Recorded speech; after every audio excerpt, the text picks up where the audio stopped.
آداب ناظرین، رخشیز کریٹیویٹی میں آپ سب کا خیر مقدم ہے۔ آج میں آپ سب کو ایک ایسی شخصیت سے روشناس کرانا چاہتی ہوں جن کی تعلیم و تربیت گھر کی چار دیواری کے اندر ہوئی، باضابطہ کسی سند کے حاصل کرنے یا کسی تعلیمی ادارے سے منسلک ہونے کا موقع نہیں ملا۔ میں بات کر رہی ہوں محترمہ سمیہ نسیم صاحبہ کی، جو ہماری خالہ امی تھیں، جن کی والدہ محترمہ صالحہ بیگم مخفی مظفر پوری خود ایک شاعرہ تھیں۔ میں اس ویڈیو کا لنک ڈسکرپشن باکس میں ڈال دیتی ہوں جو یاد صالحہ بیگم مخفی مظفر پوری پر میں نے بنایا ہے۔ اس طرح سمیہ نسیم صاحبہ کے خاندانی پس منظر کو آپ سب سمجھ پائیں گے۔ سمیہ نسیم صاحبہ کی شادی جناب سید حسن صاحب سے ہوئی، جو پیشے سے انجینئر تھے۔ ان کی 7 اولاد ہوئیں۔ سمیہ نسیم اپنا عرض حال یوں بیان کرتی ہیں: میری شاعری کا آغاز کم سنی سے ہوا۔ میں نے ایسے گھرانے میں آنکھیں کھولیں جس پر آج تک فخر محسوس کرتی ہوں۔ میرا ماحول شاعرانہ اور ادیبانہ تھا۔ میری والدہ مرحومہ صالحہ بیگم مخفی ایک شاعرہ ہی نہیں بلکہ بہت سی خوبیوں کی مالک تھیں جسے الفاظ میں بیان کرنا مشکل ہے۔ میری تعلیم و تربیت ایسی ماں کی گود میں ہوئی جو علم و ادب کا گہوارہ تھیں۔ میرے والد مرحوم سید ذکی حسن خان صاحب اکثر و بیشتر اپنی مقامی کوٹھی محبوب لاج مظفر پور میں مشاعرے منعقد کروایا کرتے تھے۔ انہیں علم و ادب اور شاعری سے خاصا لگاؤ تھا۔ شعری ماحول ہونے کی وجہ سے میں کم سنی میں ہی ٹوٹے پھوٹے مصرعے بنانے لگی، ابا امی کو سناتی اور داد پاتی۔ اس طرح میرا شعری ذوق پروان چڑھنے لگا۔ پھر میں مصرع طرح پر تضمین لگانے لگی، یہاں تک کہ یہ مصرع کئی مصرعوں پر مشتمل ہوتا گیا، جو کہ غزل کا روپ بن کر قلم کی سیاہی سے نکل کر کاغذ کے ٹکڑوں پر پھیلتا گیا۔ امور خانہ داری کی الجھنوں اور گھر کے افراد و کنبہ کی ناز برداری کرنے والی خواتین کے ذوق سخن اور تخلیق فن کی چنگاری عام طور پر فروزہ نہیں ہوتی، مگر سمیہ نسیم صاحبہ نے گھریلو ذمہ داریوں میں الجھے رہنے کے باوجود اپنے احساسات و جذبات کو قلم بند کر گراں قدر ادبی کارنامے کو انجام دیا۔ محترمہ نسیم کی بعض غزلوں میں رومانیت کا عنصر غالب ہے، جن میں سادگی، برجستگی اور شوخی نمایاں ہے۔ ان کے یہاں جگ بیتی بھی ہے اور زندگی کی بے ثباتی اور موجودہ دور کے طرز حیات پر تنقید بھی ملتی ہے۔ یوں سمیہ نسیم کا شعری سفر 3 مجموعہ کلام پر مشتمل ہے: حرف دل، خوشبوئے وفا اور بدلتے منظر۔ انہیں بہار اردو اکیڈمی نے ایوارڈ سے بھی نوازا۔ ان کی دیوان حرف دل ریختہ کی سائٹ پر اپلوڈ ہو چکی ہے، باقی 2 دیوانیں بھی اپلوڈ ہونے کے عمل میں ہیں۔ سمیہ نسیم صاحبہ کے ساتھ میرے بڑے اچھے مراسم تھے۔ چونکہ مجھے بھی بچپن سے ہی شعر و شاعری اور اردو ادب سے گہری دلچسپی تھی اور کئی اشعار یاد تھے، اس لیے وہ مجھے مذاق سے اکثر استانی جی کہہ کر پکارا کرتی تھیں۔ میں جب بھی ان سے ملتی شعر و سخن کی باتیں ضرور ہوتیں۔ ایک بار جب میں دبئی سے پٹنہ آئی تو ان سے ملنے گئی۔ وقت کی کمی کے باعث میں نے اجازت طلب کی تو ناراض ہو گئیں، کہنے لگیں شعر و شاعری تو ہوئی نہیں۔ میں نے ہنس کر کہا، خالہ امی ابھی اجازت دیں، انشاءاللہ کسی دن اطمینان سے آؤں گی تو پھر شاعری سنوں گی بھی اور سناؤں گی بھی۔ وہ ایک ذہین شخصیت کی مالک تھیں، گفتگو کرتیں تو ہر موقع کے حساب سے برجستہ شعر چسپاں کرتیں۔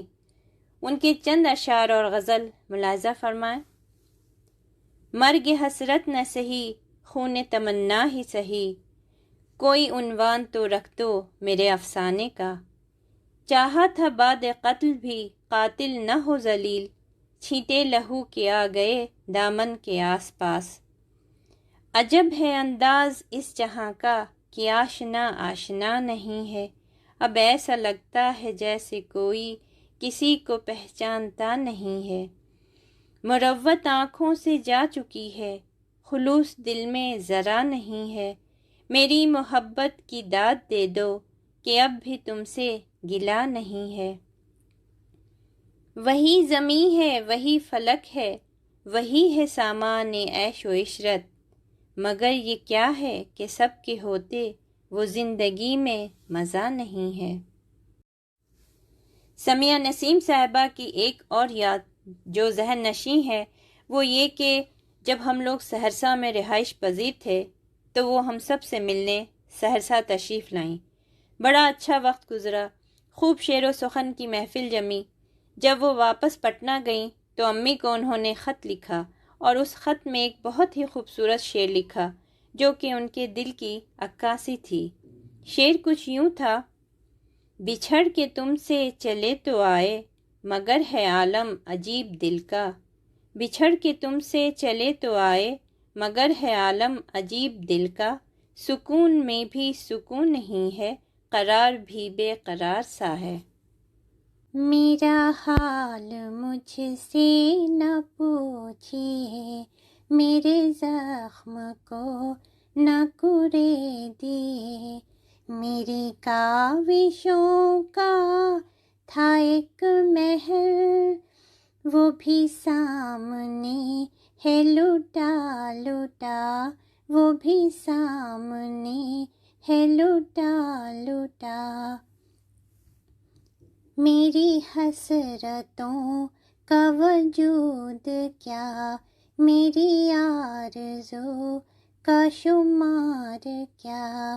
میرا حوصلہ تو ازل ہی سے ہے رہا ہمیشہ دبا دبا، ہے رہا ہمیشہ دبا دبا۔ کوئی آندھیوں سے کہے ذرا، اب کسے بجھائے گی یہ ہوا؟ جو دیا کسی نے جلایا تھا، وہ ہے شام ہی سے بجھا بجھا، وہ ہے شام ہی سے بجھا بجھا۔ میری خاموشی پہ تو شک نہ کر، میری بے خودی کو خودی سمجھ۔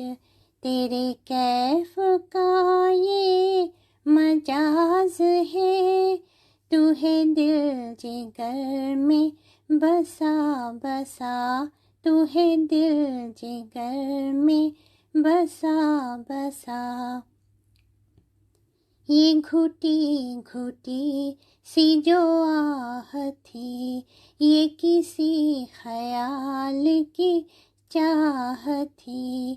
تیرا نام لب پہ نہ آ سکا، رہا آنسوؤں میں چھپا چھپا، رہا آنسوؤں میں چھپا چھپا۔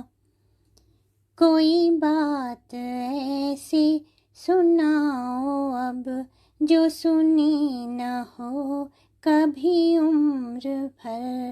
یہ جو قصہ تم نے شروع کیا، یہ تو لگ رہا ہے سنا سنا، یہ تو لگ رہا ہے سنا سنا۔ کوئی راستہ بھی بتائے کیا، خود نسیم تجھ کو پتہ نہیں۔ کہیں نقش پا کا نشان جو تھا، وہ بھی جا کے دیکھا مٹا مٹا، وہ بھی جا کے دیکھا مٹا مٹا۔